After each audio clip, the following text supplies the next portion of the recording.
हरे Krishna.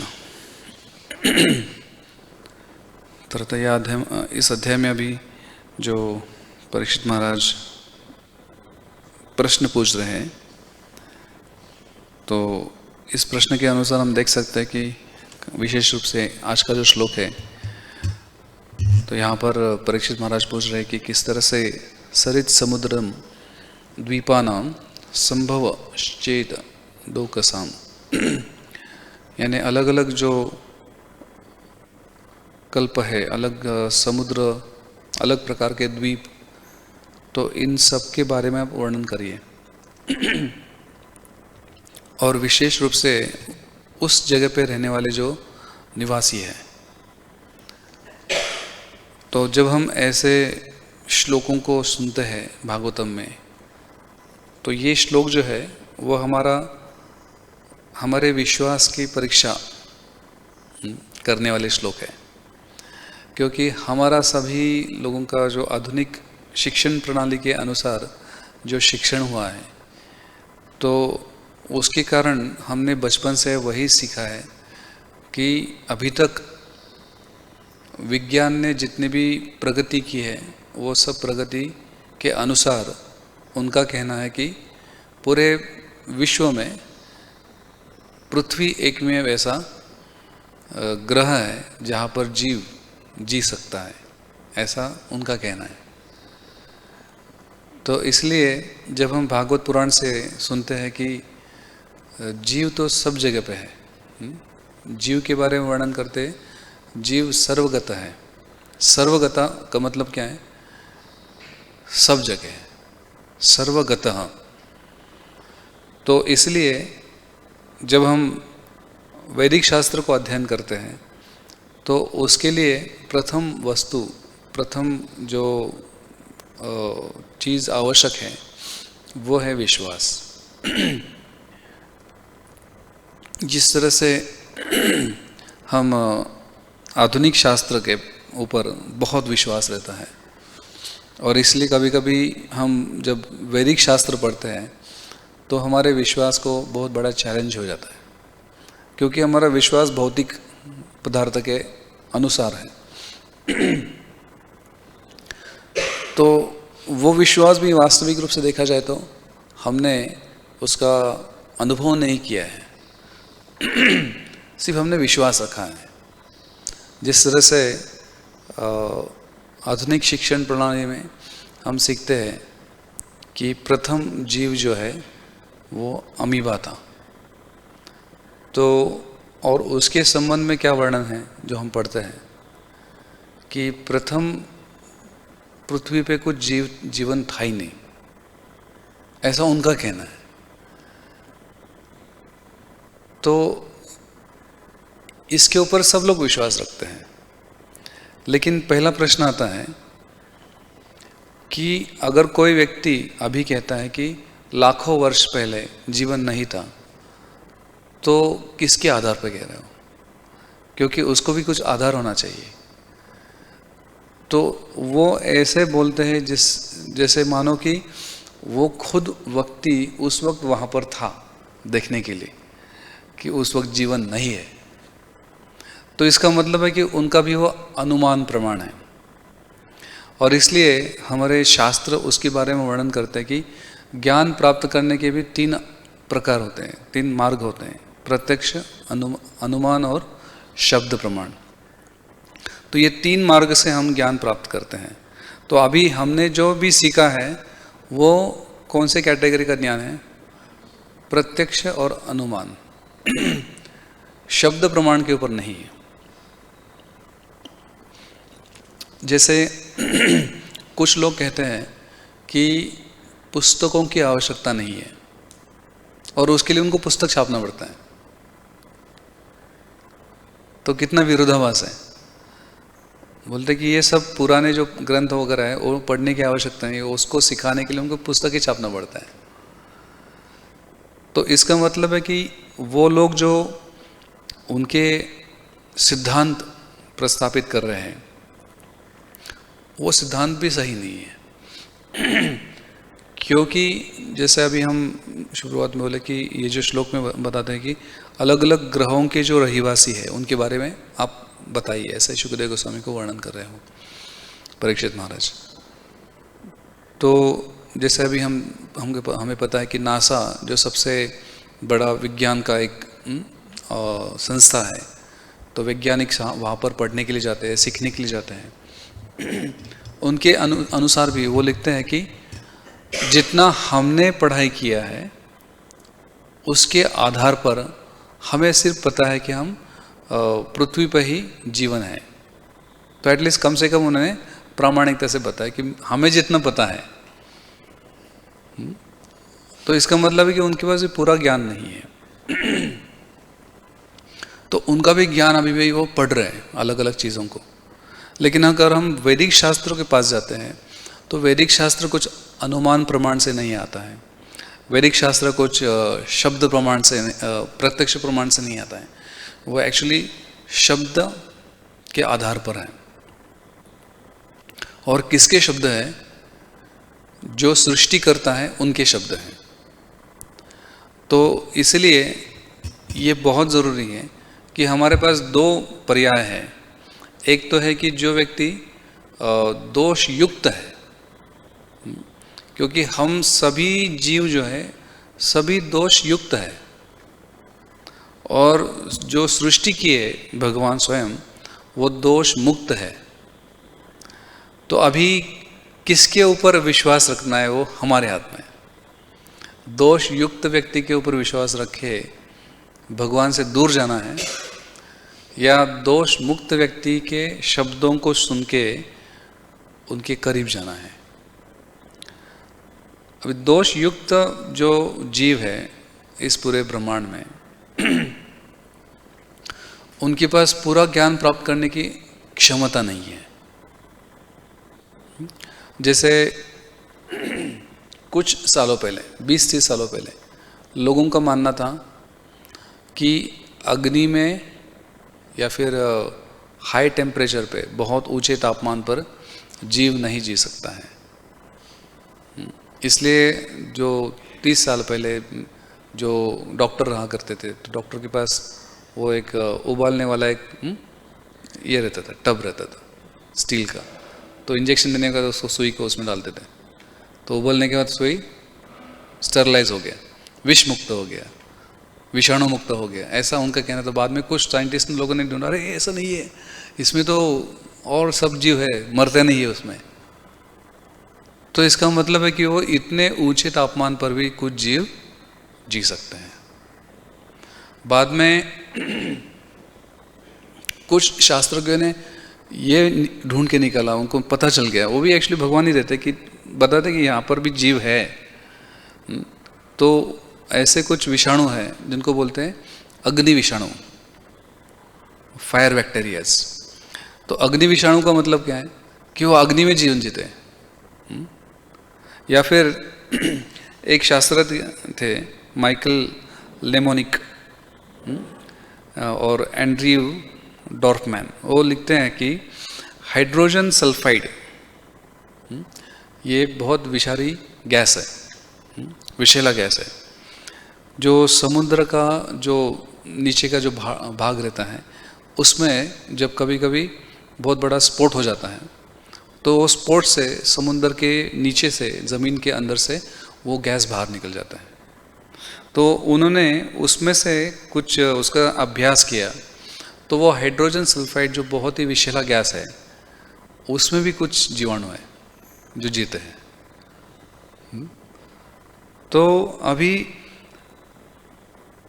Science का एक पुराना जो थियरी था, एक उनका पुराना जो अभ्यास था, अभी नए जो आविष्कार निकल रहे, तो पुराने अभ्यास के ऊपर बहुत बड़ा चैलेंज आता है।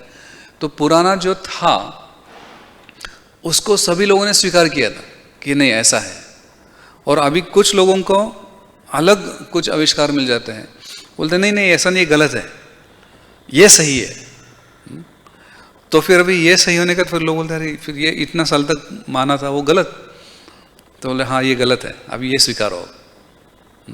जैसे हम सभी को पता है कि जो डाल्टन नाम का जो शास्त्रज्ञ था, उन्होंने अणु सिद्धांत लिखा था, तो उनके पहले 10 शास्त्रज्ञ हुए थे, उन्होंने भी उनके सिद्धांत लिखे थे कि अणु ऐसा होता है। तो इसका मतलब है कि वो सभी लोगों का, अभी डाल्टन का सिद्धांत वो अभी करंटली माना जाता है कि वो सही है। तो उनके पहले जो 10 शास्त्रज्ञ थे, तो उनके जो सिद्धांत थे उसके ऊपर किताबें लिखी थी, उसके ऊपर बहुत लोगों ने अभ्यास करके उनकी डिग्री हासिल की, लेकिन वो सिद्धांत गलत थे। तो अभी इसका मतलब है कि उन्होंने जो उनका जो मुख्य मूलभूत आधार था वो गलत था। तो अभी ये शास्त्रज्ञ बोला कि यही सही है, आपको ये छोड़ना पड़ेगा। तो हम छोड़ देते हैं उनके ऊपर विश्वास रख के, कि ये मान के कि अभी ये जो बोल रहे हैं वो सही हो सकता है। लेकिन भगवत गीता ऐसा नहीं है कि 5000 साल पहले भगवत गीता 700 श्लोकों को था, अभी 400 श्लोकों की है, तो उसमें से कुछ गलत श्लोक है, ऐसा नहीं है, क्योंकि उसमें कुछ गलतियां है ही नहीं। तो ये जो सिद्धांत है जो भगवान के मुख से आता है वो कभी गलत नहीं हो सकता है, क्योंकि उसमें कोई श्लोक गलत नहीं हो सकते कि वो बोलने वाला व्यक्ति ही दोष मुक्त है। तो शास्त्रज्ञ या फिर आधुनिक शास्त्रज्ञ शास्त्र में जो भी पढ़ाई हम करते हैं वो सिद्धांत हर बार बदलते रहते हैं। तो इसलिए हबल नाम का एक शास्त्रज्ञ था, तो उन्होंने यार्ड स्टिक यानी 2 ग्रहों के बीच में कितना अंतर है वो ढूंढने का एक उपकरण निकाला था। अभी उस उपकरण में बहुत से अलग अलग बार अलग अलग रीडिंग आते थे, कभी ये आता था, कभी ये आता था। तो बहुत अलग अलग इतने रीडिंग्स आने के बाद उनका नाम रख दिया हबल्स वेरिएबल। तो हबल का जो उपकरण था उसमें से इतने अलग अलग जो अंतर है वो मापते थे, तो उसमें कुछ सही एग्जैक्टली अंतर नहीं मिलता है। लेकिन वैदिक शास्त्र बताते हैं कि 2 ग्रहों में, पृथ्वी और सूर्य में कितना अंतर है, पृथ्वी और चांद में कितना अंतर है।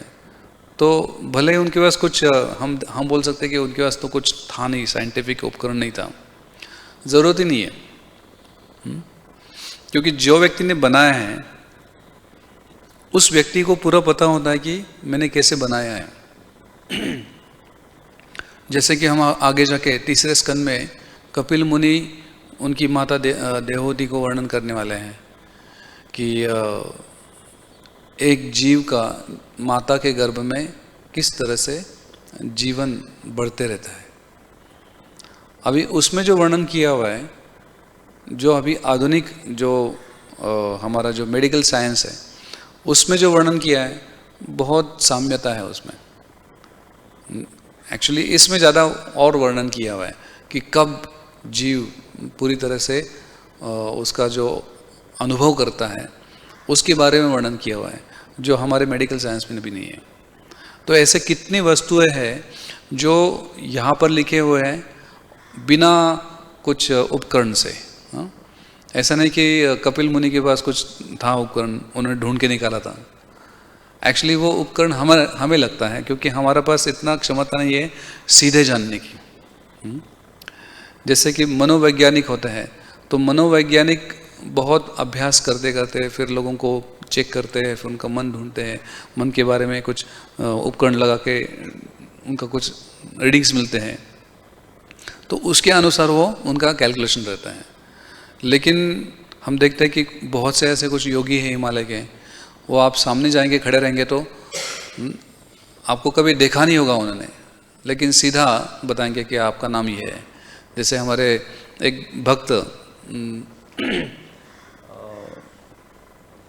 एक आदिवासी जगह है मध्य प्रदेश में, वहाँ पर गए थे उनका इलाज करने के लिए, उनका तबीयत ठीक नहीं था।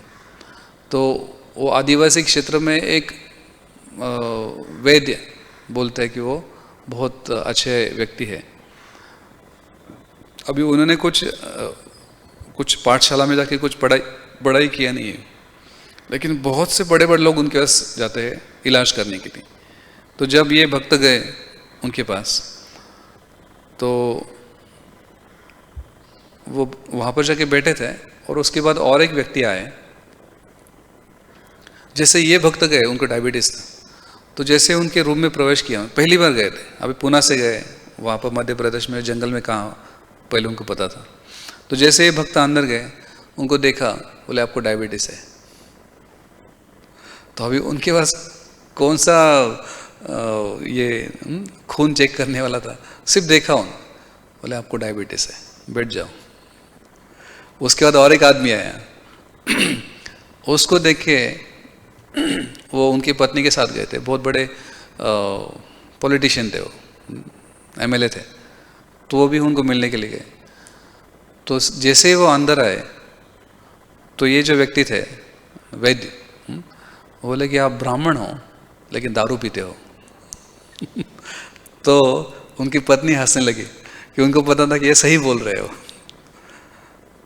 तो अभी ये जो शास्त्र है वो हमारे शास्त्र में कहीं मैच नहीं होता एक्चुअली, क्योंकि सिर्फ देख के ही वो समझ लेते हैं कि इस व्यक्ति का जीवन कैसा है, इस व्यक्ति के मनोभाव कैसे हैं।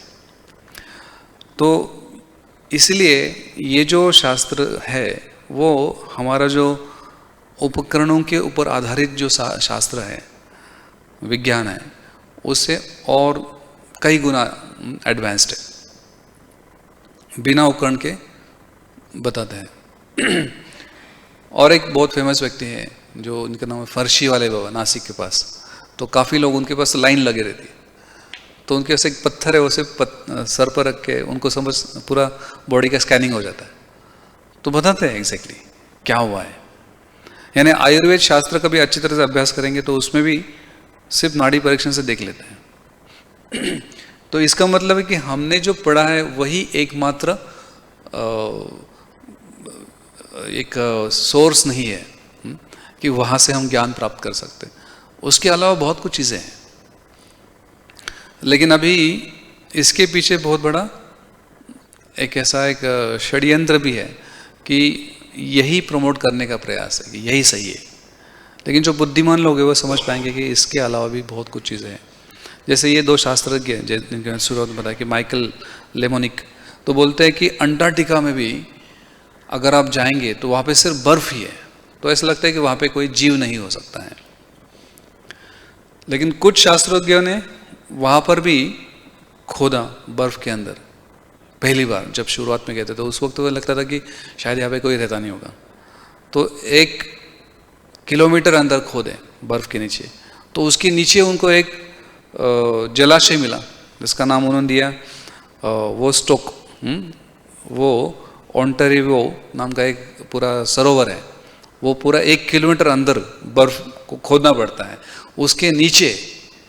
और उसमें जो बर्फ था नीचे वाला, उसका उन्होंने परीक्षण किया तो उसमें भी जीव थे। तो 1 किलोमीटर नीचे जहाँ पर कुछ रोशनी नहीं जाता है वहाँ पर भी जीव है। या फिर अभी कुछ और नए आविष्कार निकले हैं, यानी अभी हम हर रोज कुछ ना कुछ तो नया कुछ तो न्यूज़ सुनने मिलता है कि यहाँ पर इस जगह पे, जैसे समुद्र का जो पूरा पात्र है उसमें भी एक जगह है जिसको हम सुने हैं बर्मुडा ट्रायंगल, तो उसके बारे में अभी तक किसको पता नहीं है। कि बहुत से लोगों ने उनके अनुभव बताए हैं कि जैसे उस एरिया में जब विमान जाता है तो बहुत ही अलग अलग हलचल हो जाता है और विमान का दिशा पूरा चेंज हो जाता है। तो क्यों, उसमें क्या ऐसा चीज़ है, उसके बारे में किसको पता नहीं है। या फिर मरीना ट्रेंच नाम का एक जगह है जो समुद्र में बहुत बहुत नीचे गहरी जगह है। तो कितना किलोमीटर है वो? अंदर की 11 किलोमीटर अंदर है, उतना पता है। हाँ, तो ये सही वाक्य है, उतना पता है, उसके नीचे क्या है पता नहीं है। हाँ? तो उसमें भी 11 किलोमीटर अंदर तो सूरज की किरणें नहीं पहुंचती है, वहाँ पर भी कुछ मछलियाँ हैं, कुछ अलग प्रकार के प्राणी हैं, तो वहाँ पर भी जी सकते हैं। इसके लिए शास्त्र जो बोलता है कि आत्मा सर्वगता है, सब जगह पे है, ये सिद्धांत हो गया। तो ये सिद्धांत गलत नहीं हो सकता है। लेकिन जब हम आधुनिक, हमारे पास जितना उपकरण है उससे हम ढूंढने का प्रयास करेंगे तो उनकी कुछ क्षमता है। जैसे हमने खुद नहीं ढूंढा ना कि हमारा क्षमता कितना है, हम कितना सुन सकते हैं। उसकी एक क्षमता है, 20 से लेके 20,000 हर्ट्ज के बीच में हम सुन सकते हैं आवाज़। उसके पीछे उसके आगे नहीं सुन सकते। कुत्ता सुन सकता है, तो उसके पास कुछ अलग शक्ति है, जो अलग आवाज़ सुन सकते हैं। इसलिए कुत्तों की सीटी अलग रहती है, वो बजाएंगे तो हमको सुनाई देगा नहीं, लेकिन सब कुत्ते आ जाएंगे आपके पास। तो किसी अज्ञानी व्यक्ति ने ये सुना नहीं होगा तो उसको लगेगा ये तो जादूगर है, कुछ तो किया और सब कुत्ते आ गए। लेकिन उनके पास वो ज्ञान नहीं किया, उसके पास ऐसी सीटी है जो हम नहीं सुन सकते हैं। लेकिन जो हम नहीं सुन सकते इसका मतलब कोई नहीं सुन सकता ऐसा नहीं है। लेकिन अभी हम जो सीखते हैं उसमें क्या सिखाया जाता है, अगर हम नहीं देख पाते तो इसका मतलब वस्तु है ही नहीं। ये सिद्धांत गलत है। क्यों? क्योंकि हम परफेक्ट नहीं है। अगर हम परफेक्ट होते तो फिर ये सिद्धांत बोल सकते थे ठीक है मान्य है। लेकिन हम अगर परफेक्ट ही नहीं है तो हमारा जो देखने का क्षमता है वो भी पूरा नहीं है, पूर्ण नहीं है, उसमें भी बहुत सी कमियां हैं। तो ऐसे कमियों के आधार पर अगर हम कुछ ज्ञान को प्राप्त करने का प्रयास करेंगे तो निश्चित रूप से वो सही नहीं हो सकता है। इसलिए हमें भगवान के ज्ञान की आवश्यकता है, जिसमें हमें समझ में आता है कि ये ज्ञान सही हो सकता है। और इसलिए भगवान क्या बोलते हैं, अहम सर्वस्य प्रभवो, कि सभी वस्तुएं जो है ये मेरे से प्रकट होती है। तो ये लॉजिक में बैठ सकता है, क्योंकि वो ऐसे व्यक्ति है कि जिनमें कुछ दोष नहीं है। और इसलिए इनसे अगर हम सुनेंगे तो निश्चित रूप से हमारा ज्ञान जो है वो सही हो सकता है। उसमें हमें बाद में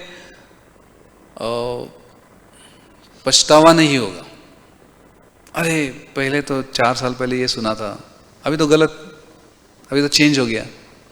ऐसा कभी नहीं है, क्योंकि 5000 साल पहले भी वही था, अनादिकाल से वही आ रहा है, उसमें कुछ चेंज नहीं है।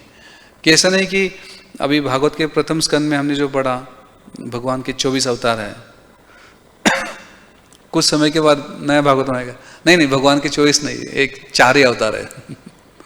ऐसा नहीं है, वही ज्ञान सदियों से आ रहा है, उसमें कुछ चेंज नहीं है। दूसरा, उस ज्ञान में जो उसका पालन करेंगे तो वो अनुभव कर सकते हैं उसके बारे में, कि ऐसे अलग अलग जो वस्तुओं के बारे में जो भागवत पुराण में लिखा है, भगवत गीता में लिखा है। जैसे कृष्ण स्वयं बोलते गीता में कि यान्ति देव व्रता देवान पितृन यान्ति पितृव्रतः, कि अगर कोई लोग पितरों का पूजा करते तो पितृलोक जाएंगे।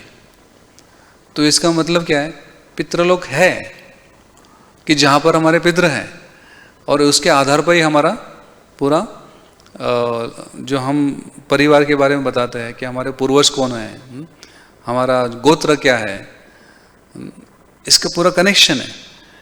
तो हम जब किसी मंदिर में जाते हैं तो वहाँ पे पूछते हैं पुजारी ना कि आपका गोत्र बताइए, तो सब लोग बोलते हैं कि कश्यप गोत्र है। कुछ लोगों को पता ही नहीं था उनका गोत्र क्या है। हाँ, तो जो 7 ऋषि सप्तर्षि थे वहाँ से गोत्र शुरू होता है। तो वे सप्तर्षि का जो ग्रह पे अलग ग्रह है वो ऋषियों का, वहाँ पर वो वास्तव्य करते हैं। लेकिन अभी हमारे पास बहुत ही कम क्षमता है कि हम देख पाएंगे कि सप्तर्षि वहाँ पर कौन है। क्योंकि हमारी क्षमता ही नहीं है। तो इसका मतलब क्या है कि हम जो प्रत्यक्ष प्रमाण वाले लोग क्या है, बोलते नहीं कुछ दिख रहा है क्या, नहीं दिख रहा है ना, इसका मतलब नहीं है। और जो मूर्ख लोग हैं वो उसको स्वीकार करते हैं। लेकिन ये सिद्धांत गलत है कि अगर हम नहीं देख पाते, अगर हम नहीं रह पाते, इसका मतलब कोई नहीं रह पाता है। जैसे कोई व्यक्ति बोले कि हम पानी में नहीं रह सकते, इसका मतलब पानी में कोई नहीं रह सकता है, नहीं। जैसे इस श्लोक में बताता है कि वहां के निवासी कैसे हैं, तो पानी के निवासी अलग है और हम अलग हैं। इसलिए पद्म पुराण में जो लिखा है कि 84 लाख योनियां, यानी 84 लाख प्रकार के अलग अलग शरीर है, अलग अलग कैटेगरीज है, जलजा नवलक्षाणी। तो उसमें हम देखेंगे तो समुद्र के जो देव है उसके बारे में भी वर्णन किया है, वरुण देव, जो पानी के देव है। तो इसका मतलब वरुण देव है। अभी प्रॉब्लम क्या है कि आधुनिक शिक्षण प्रणाली में वो देख नहीं पाते, बोलते ये तो सब काल्पनिक है, आपको समझाने के लिए कि भाई समुद्र में कोई चलाने वाला कोई व्यक्ति है। हम सुनते हैं पृथ्वी माता है, तो ये ऐसे ही लिखा हुआ है, इसको लिटरली लेना नहीं होता है। ऐसा बताना पड़ता है क्योंकि उनको पता ही नहीं है उसके बारे में कि वो भूदेवी क्या है। तिरुपति बालाजी में जाएंगे तो भगवान के पास में भू माता भी है, भूदेवी है लक्ष्मी देवी के साथ, लेकिन अभी उसको देखेंगे तो पता नहीं उसके बारे में आधुनिक शास्त्रों के। तो बोलते नहीं ये ऐसा ही लिखा हुआ है, उसको पूरा ऐसा स्वीकार नहीं करना होता है, वो सिंबल है, सिंबॉलिक है, ऐसा कुछ मूर्ख लोग बोलते हैं। अरे सिंबॉलिक होता तो फिर वैदिक शास्त्र थोड़ी पागल होते हैं कि वैसे लिखने के लिए। कुछ चीज़ें सिंबॉलिक नहीं है। सिंबॉलिक का मतलब क्या है कि ऐसा कि इसको दिखाने के लिए उसको मूर्ति को बना दिया, ऐसा नहीं है। तो इसलिए ये प्रथम सिद्धांत है, हम नहीं देख पाते, हम अनुभव नहीं कर पाते, इसका मतलब वो नहीं है ऐसा नहीं बोल सकते हम ऐसा बोल सकते हैं कि हमारी उतनी क्षमता नहीं है, हमारी उतनी प्रगति नहीं हुई है। ऐसे बोलेंगे तो वो अच्छे लोग हैं कि हमारी उतनी प्रगति नहीं हुई कि हम उसको एक्सपीरियंस कर पाए। तो इसलिए ऐसे बहुत से वस्तुएं हैं जो हमारे अभी तक पढ़ाई में नहीं आए हैं।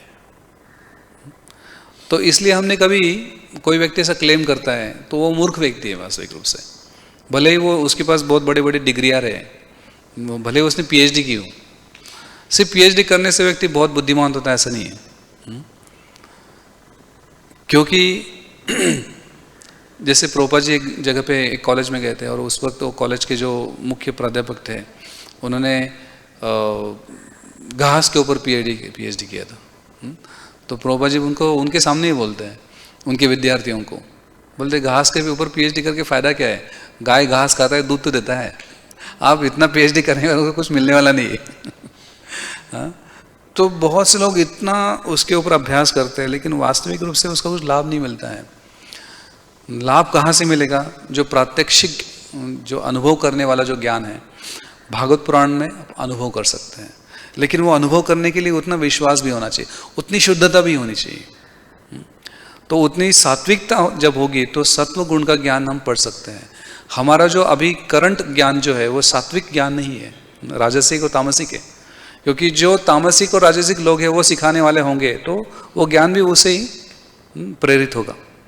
लेकिन वैदिक शास्त्र जो है वो शुद्ध सात्विक है क्योंकि वो भगवान से आता है, और इसलिए उसको अनुभव करने के लिए निश्चित रूप से हमारे पास वैसी दृष्टि होनी चाहिए।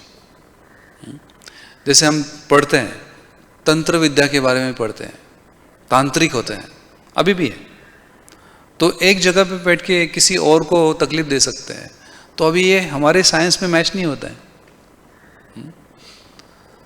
तो हमारा साइंस क्या होता है कि आप यहाँ पे बैठे, आपके पास कुछ रहेगा तो ही आप मार सकते हो, ऐसा नहीं है। आपके पास कुछ रहेगा तो ही आप तार सकते हो, ऐसा भी नहीं। कई व्यक्ति कहाँ पे बैठ के किसी और व्यक्ति को मदद कर सकता है। तो वो जो सूक्ष्म विज्ञान है, वो सूक्ष्म विज्ञान हमारे पास है ही नहीं, अभी भी उपलब्ध है लेकिन उसके बारे में लोगों का विश्वास नहीं है। जैसे मायापुर में एक बार 1910 के करीब हमारे शिला प्रभुपाद जी के गुरु महाराज शिला भक्ति सिद्धांत ठाकुर शिला प्रभुपाद, वो 2-3 रात उनका रात का प्रवचन चलता था। तो उनके भक्त, उनके शिष्यगण पूछे कि गुरु महाराज आप किसके लिए प्रवचन कर रहे थे?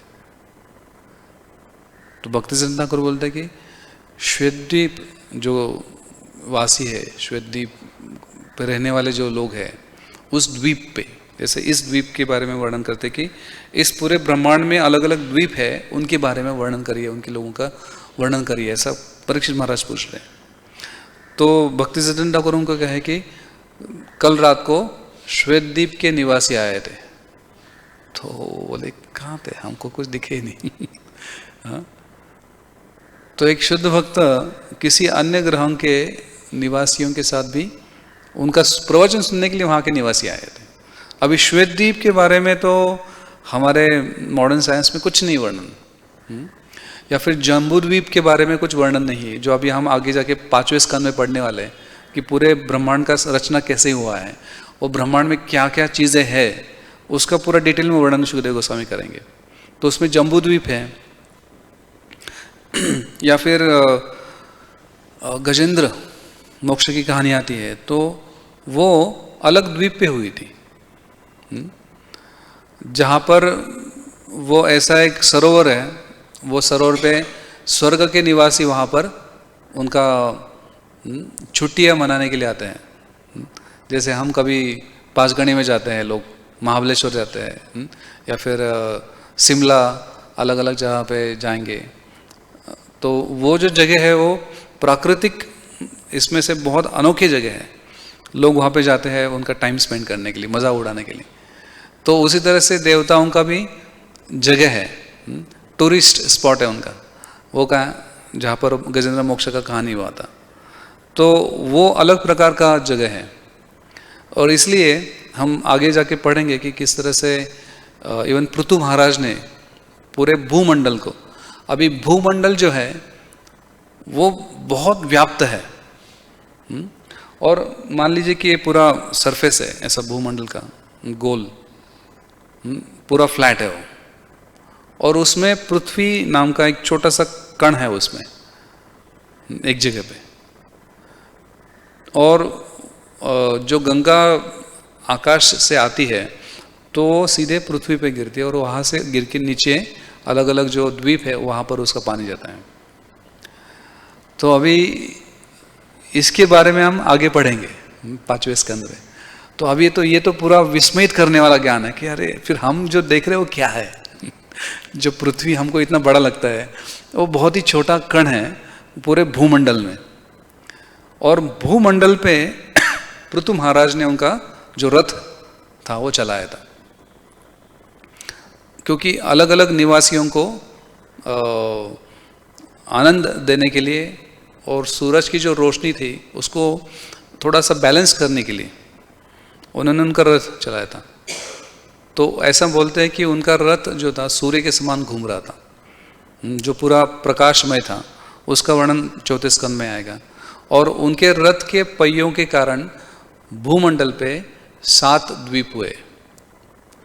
तो अभी हम जो हमारे पृथ्वी पे द्वीप है वो नहीं है, वो अलग द्वीप है। हमारे पृथ्वी पे 7 समुद्र नहीं है, एक ही समुद्र है, उसका अलग अलग जगह पे विभाजन हुआ है। समुद्र एक ही है, लेकिन ये द्वीपों पे अलग अलग समुद्र है।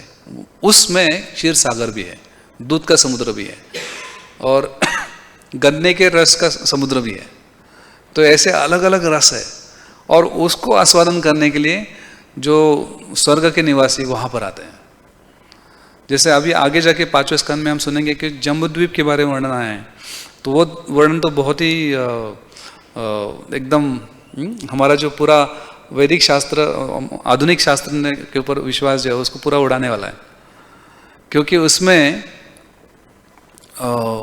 ऐसे कुछ पेड़ों के बारे में वर्णन है कि जम्बू नाम का जो पेड़ है वो वहाँ पर आता है, इसलिए उसका नाम है जम्बूद्वीप। तो जैसे जामुन है, तो जामुन जब गिरता है तो उसमें से रस निकलता है और बाद में सड़ जाता है वो। लेकिन उधर के जो फल है, जो अभी मॉडर्न साइंस वहाँ तक पहुँच ही नहीं सकता है, कोई शास्त्र के वहाँ पे जा नहीं सकता है उसका विमान लेके, उसका यान लेके, क्योंकि वो हमारे डायमेंशन में नहीं आता है। जिस तरह से कुछ चीज़ें ऐसे, जैसे हमने शुरुआत में बताया कि बर्मुडा ट्रायंगल जो है, उसमें आप प्रवेश करेंगे तो आप पूरे तरह से बहका जाएंगे, समझेगा नहीं कि क्या कहाँ जाना है। तो वैसे ही यानी उसमें एक्सेस नहीं है हमें। वैसे अभी भी अगर हम देखेंगे तो भारत और चीन के पास में बॉर्डर पे हिमालय में एक जगह है, वहाँ पर बहुत हाई सिक्योरिटी लगा है। वहाँ से अंदर, वहाँ पे एक गुफा है, वहाँ से अंदर जाना मना है, क्योंकि जो लोग अभी तक अंदर गए वह कभी बाहर नहीं आए। तो ये ऐसे बहुत सी चीज़ें पृथ्वी पे ही है कि जहाँ पर कुछ पता नहीं है। जैसे श्रीलंका और ब्राज़ील के यहाँ पर रामायण में वर्णन आता है कि एक सुरंग है, एक पूरी तरह से एक टनल है, तो जहाँ से रावण जाते थे ब्राज़ील में और ब्राज़ील से सोना लेके आते थे। तो अभी उसके बारे में तो हमें कुछ पता ही नहीं है, क्योंकि उस वक्त के लोगों ने जो किया था, इवन अभी भी अगर हम जाएंगे तो जो अष्टविनायक में ठेऊर का जो मंदिर है वहाँ से शनिवार वाड़ा तक पूरा अंदर सुरंग है, जो शिवाजी महाराज के बाद पेशवाओं ने बनाया था। तो वहाँ से घोड़े भी जा सकते थे, अभी दरवाज़ा बंद किया हुआ है, बंद है वो। लेकिन ऐसे कुछ चीज़ें अभी भी है जहाँ पर लोगों ने कुछ बनाए थे, उसके बारे में अभी हमें ज्ञात नहीं है, हमें पता नहीं। जैसे हम अभी जगन्नाथपुरी में गए थे, तो वहाँ पे सार्वभौम भट्टाचार्य के घर के पास से अंदर गुफा है और वहाँ से सीधे जगन्नाथ के मंदिर में निकलता है वो रास्ता। तो ऐसे खुफिया जगह है, या फिर अब भानगढ़ नाम का एक जगह है उत्तर भारत में, तो वहाँ पर बहुत से शास्त्रज्ञों ने वो ढूंढने का प्रयास किया है। वहाँ पे पूरा वो जो महल है पूरी तरह से भूतों के अंडर, उनके कंट्रोल में है। तो वहाँ पे जो भी लोग गए वो उनका एक तो मृत्यु हो गया या फिर वो पागल हो गए। तो ऐसे कितने जगह है कि जहाँ पर शास्त्रज्ञों ने प्रयास किया लेकिन वो जान नहीं पाए। इवन जगन्नाथपुरी के जो शिखर है उसके ऊपर से पंछी उड़ते नहीं है अभी भी, तो विमान नहीं जाता नहीं वहाँ से, उनका अलग अलग दिशाएं हैं। तो क्यों? क्योंकि उसमें कुछ तो अलग जो हमारे समझ के परे है। जैसे इवन जो सूर्य मंदिर है कोणार्क में, तो उसको तोड़ा क्यों गया? क्योंकि उसका इतिहास है कि वहाँ से जब ब्रिटिश लोग जाते थे उनकी नावों को लेके, माल लेके, तो उनका जो होका यंत्र रहता है, जो दिशा देने वाला कंपास रहता है, तो उस मंदिर के पास से जब वो नाव जाता था तो पूरा घूम जाता था, पूरा काम नहीं करता था। तो बाद में उन्होंने ढूंढ के निकाला कि वो जो मंदिर बनाया था, तो मंदिर में जैसे जैसे उसका शिखर बड़ा बनाया था, तो जितने पत्थर थे वो पत्थर को बाइंड करने के लिए उन्होंने लोहा यूज़ किया था। अभी भी वो लोहा पड़ा है, आप देख सकते हैं। और लोहा कभी निकले ना, इसलिए उन्होंने मंदिर का ऊपर का शिखर है वो वहाँ पर बहुत बड़ा मैग्नेट रखा था, लोह चुंबक रखा था। तो उसके कारण ये सब जो जितने भी लोहे थे वो सब जुड़े हुए थे।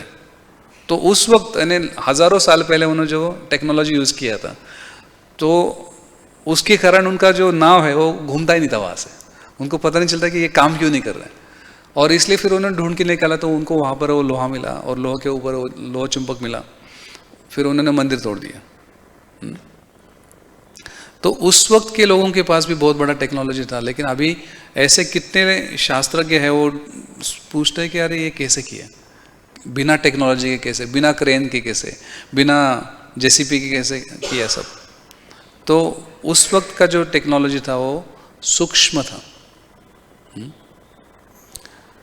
जैसे तंजावर जगह है साउथ इंडिया में, तो वहाँ पर शिव जी का मंदिर है, तो उसका भी जीर्णोद्धार शिवाजी महाराज ने किया था।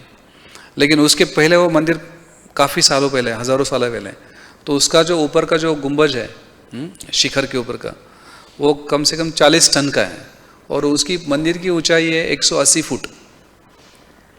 तो 180 फुट के ऊपर 40 फुट का जो 40 टन का जो पूरा गुंबज है वो सेट कैसे किया? तो ये अभी तक लोगों को पता नहीं है कि उसका विज्ञान क्या है। तो ऐसे कितने चीज़ें हैं जो हमें पता ही नहीं है। महाभारत में भी जो इतिहास है उसमें भी हम देखते हैं कि अर्जुन ने जब उनका 1 वर्ष का जो अज्ञातवास था, जहाँ पर वो तपस्या के लिए हिमालय में गए थे ब्रह्मचर्य व्रत पालन करने के लिए, तो उस वक्त जब वो स्नान कर रहे थे नदी में, तो उनको किसी अन्य जीव ने खींच लिया था अंदर से, है ना। तो उसका नाम था, वो एक स्त्री थी, समुद्र में रहने वाली स्त्री थी। तो अभी ये भी बहुत बड़ा अभ्यास चल रहा है कुछ शास्त्रज्ञों का जलपरी के बारे में, जल परी के ऊपर कितने पिक्चर्स निकले हैं, क्योंकि वो लिखा है शास्त्र में, लेकिन हमें उसका अनुभव ना, क्योंकि वो अलग प्रकार के रहिवासी है, उनका जो परिमिति है, परिमाण है, डायमेंशंस है, उनके डायमेंशंस अलग हैं, हमारे डायमेंशंस अलग हैं। जिस तरह से अगर हम चल रहे होंगे यहाँ से, तो उसमें एक चींटी भी सामने खड़े रहेगी, चींटी को समझ में नहीं आएगा कि हम उसके सामने इतने बड़े व्यक्ति खड़े हैं, क्योंकि उसका जो परिमाण है, परिमाण ही बोलते हैं ना डायमेंशन को, जो उसका परिमाण है वो अलग है। जैसे उनकी मिति जो है एक ही है, लेंथ वाली, वो सीधा सामने कुछ है तो देख सकते हैं, अनुभव कर सकते हैं। उनके पास 3 डायमेंशंस नहीं है, जैसे हमारे पास 3 डायमेंशन है। तो इवन आपने देखा होगा कि 3 डायमेंशन के कुछ चित्र होते हैं, तो 3 डायमेंशन के चित्र है, उसको देखने के लिए अलग दृष्टिकोण से देखना पड़ता है, तो ही आपको देखिएगा कि उसमें कुछ अलग अलग चीज़ें हैं। तो ऐसे अलग अलग डायमेंशंस के लोग भी हैं। तो हमारा जो दृष्टि है वो 3 डायमेंशन तक ही सीमित है, या फिर 6 डायमेंशन बोल सकते हैं हम, जो आजकल 6D थी हम पिक्चर निकलते हैं, तो वहाँ तक हम देख सकते हैं। उसके आगे भी कुछ डायमेंशंस हैं, 8 वाले हैं, 16 वाले हैं, उसका वर्णन आता है भागवत में आता है। जो ब्रह्मा जी, हमारे जो ब्रह्मा जी है उसकी दिशाएं कितनी है? 4 है, इसलिए उनके 4 सर है। तो भगवान श्री कृष्ण को मिलने के लिए द्वारका में कितने ब्रह्मा जी आए थे, जिनके हजारों सिर थे, 16,000 सिर वाले ब्रह्मा जी आए थे। तो अभी ये पढ़ेंगे तो कोई शास्त्र में उनका दिमाग फट जाएगा, बोले कि ऐसा कैसे हो सकता है, वो पॉसिबल ही नहीं उनके लिए समझने के लिए, क्योंकि उनका डायमेंशन अलग है और हमारा डायमेंशन अलग है। इसलिए अर्जुन को जिन्होंने पकड़ा था, जिनका नाम था उलूपी, जिन्होंने उनके साथ शादी किया बाद में, और वहाँ से उनका एक नागपुत्र था अर्जुन का भी, तो उसका वर्णन महाभारत में आता है।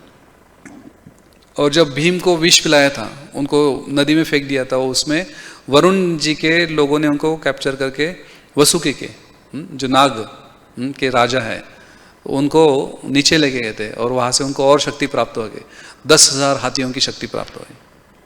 तो उसका भी वर्णन है। इसका मतलब है कि वो पानी के अंदर रहने वाले सिर्फ मछलियाँ नहीं है, मछलियों के पीछे और भी कोई लोग हैं जिनका हमें अभी तक अनुभव नहीं है। एक्चुअली कुछ लोगों को अनुभव आया है, लेकिन वो पूरा तरह से उसको छिपाया जाता है। जैसे 2 शास्त्रज्ञ थे अमेरिका में, उन्होंने कुछ आविष्कार किए थे, लेकिन उनको ऐसा वर्णन करते हैं कि उनको वो अभी जीवित नहीं है, क्योंकि उनका जो आविष्कार था वो आधुनिक जो आविष्कार है, आधुनिक जो विज्ञान है, उसके पूरी तरह से खिलाफ था।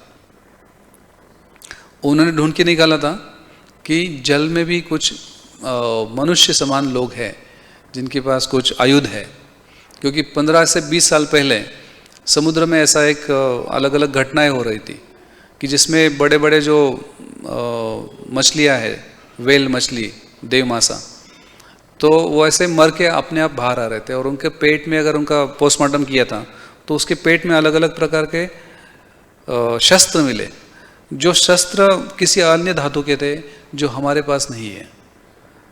तो लेकिन उसको पूरी तरह से सरफेस पे आने नहीं दिया। तो इसलिए इवन हम देखते हैं कि कभी कभी कुछ लोग पत्थर फोड़ते हैं, तो पत्थर फोड़ने के बाद उसके अंदर मेंढक रहता है।